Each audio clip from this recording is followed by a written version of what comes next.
সেজন্য মনে রাখবেন ভাইয়া, প্রতিশোধ নেওয়া, মারধর করা, শক্তি দেখানো, দাপট দেখানো আসল সাহসিকতা নয়।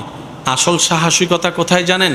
আপনি রাগ দেখানোর ক্ষমতাও আছে, সুযোগ আছে, আপনি রাগ দেখালেন না, কন্ট্রোল করে ফেলেছেন, আপনি হচ্ছেন বীর পুরুষ, আপনি হচ্ছেন সাহসী পুরুষ। সুবহানাল্লাহ। আপনার মারার যথেষ্ট ওয়ে আছে, সুযোগও আছে, সামর্থ্য আছে, আপনি তারপরও তাকে মারধর করে প্রতিশোধ না নিয়ে রবের রহমানের রহমতের দৃষ্টির দিকে তাকিয়ে, দরবারের দিকে তাকিয়ে আপনি ওই হাদিসটা আমল করলেন যে আল্লাহর দিকে তাকিয়ে অন্য বান্দাকে মাফ করে দেয়, আল্লাহ তাকে মাফ করে দেয়। আপনি যখন হাসি মুখে তাকে মাফ করে দিলেন, এটা হচ্ছে আসল সাহসিকতা। কথা বলেন ঠিক কি না? মারলে জিতা যায়? জোরে বলেন, মারলে জিতা যায়? জিততে যদি হয়, কষ্ট নেবেন না আমার কথায়, জায়গায় জোর করে দখল করে জিতছে এরকম হাজার মানুষ। জোরে বলেন, জোরে বলেন। বাড়ি দখল করছে ক্ষমতা দিয়ে এরকম হাজার মানুষ। গাড়ি দখল করছে শক্তি দিয়ে এমন হাজার মানুষ। আসল যদি দখল করে জিততে চান, পারলে মানুষের দিল দখল করেন, মানুষের অন্তর জয় করেন, মানুষের দিলে জায়গা করে নেন। এই জায়গাটাই হচ্ছে আসল জায়গা। আপনি বোমা দিয়ে, পিস্তল দিয়ে জায়গা দখল করতে পারবেন, দিলটা দখল করতে পারবেন না।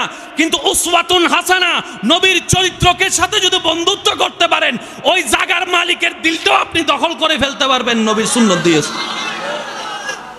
আমরা সবাই দখল করি মানুষের ব্রেন। বা একটু জোরে বলেন না। আমার মনে হয় আপনাদের অনেক কষ্ট হয়ে যাচ্ছে মনে হয়। আমরা সবাই মানুষের দখল করি কি? কিন্তু আল্লাহর প্রিয় বান্দারা মানুষের দখল করে দিল। রিজিকের মালিক কে? আওয়াজটা আর একটু বড় হবে। হায়াতের মালিক কে? মতের মালিক কে? তো এতগুলার নাম থাকতে আপনি আল্লাহর নাম বললেন কেন? যেই কারণে অন্য সব নাম বাদ দিয়ে প্রশ্নের উত্তর আপনি আল্লাহর নাম বলেছেন, সেটা আপনার মনে যা ছিল সেটাই মুখ দিয়ে বের করেছেন। ওই মনে যেটা ছিল সেটার নাম ঈমান, আর মুখ দিয়ে যে আল্লাহ শব্দ উচ্চারণ করেছেন এটার নাম নেক আমল। আর একটু জোরে বলেন না। আমল কোথায় থাকে? বলেন বলেন। ডান খাতে, ডান খাতে। আমল কোথায় থাকে?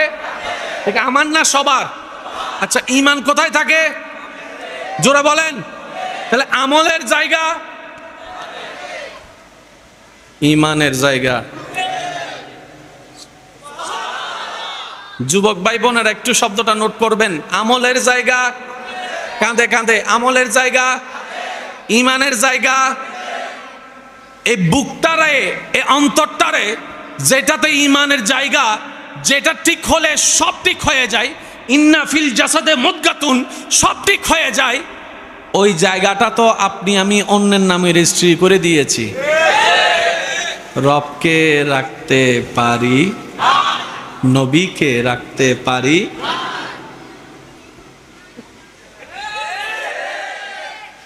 জোরে বলেন না। দিলটা কার জন্য? কিন্তু দিয়ে দিছে অন্যের নামে। যখন অন্যের নামে আপনি দিয়ে দিয়েছেন, মিস্টার শয়তান ফাঁক বুঝে, সুযোগ বুঝে ঢুকে গিয়েছে। এবার সে এই মনটাকে রহমতের জায়গা না বানিয়ে বানালো কি? হিংসার গোডাউন, অহংকারের গোডাউন, লোভের গোডাউন, রাগের গোডাউন। এবার শয়তান যখন মন দখল করে নিয়েছে, এবার দেখা যায় ওই হিংসার কারণে ভাই ভাইয়ের মধ্যে জামিলা, ওই অহংকারের কারণে জামাই বউয়ের মধ্যে জামিলা, ওই রাগের কারণে ভাই বোনের মধ্যে জামিলা লেগে গিয়েছে। এরকম সংসার নষ্ট হয়ে যাচ্ছে। প্যাচটা কোথায় বুঝতে পারছি আমরা? তাহলে এই জায়গাটা মূলত কার? কিন্তু আমরা করে দিয়েছি ভুল করে কার কাছে? তো এখন যদি আপনি সত্যিকার শান্তি চান, আপনাকে প্রথম কাজ করতে হবে কি? এই জায়গাটা থেকে শয়তানকে 3 তালাক দিয়ে, জোরে বলেন না, এই জায়গা থেকে শয়তানকে আগে কি করতে হবে? Get out. জোরে বলেন, শয়তানকে কি করতে হবে? শয়তান গেট আউট হলেই আপনার জীবন সাকসেস হয়ে যাবে। ফিদ দুনিয়া হাসানাতাও ওয়া ফিল আখিরাতে হাসানাতাও। আপনার জীবন দোনোটাই সুন্দর হয়ে যাবে। বলেন সুবহানাল্লাহ।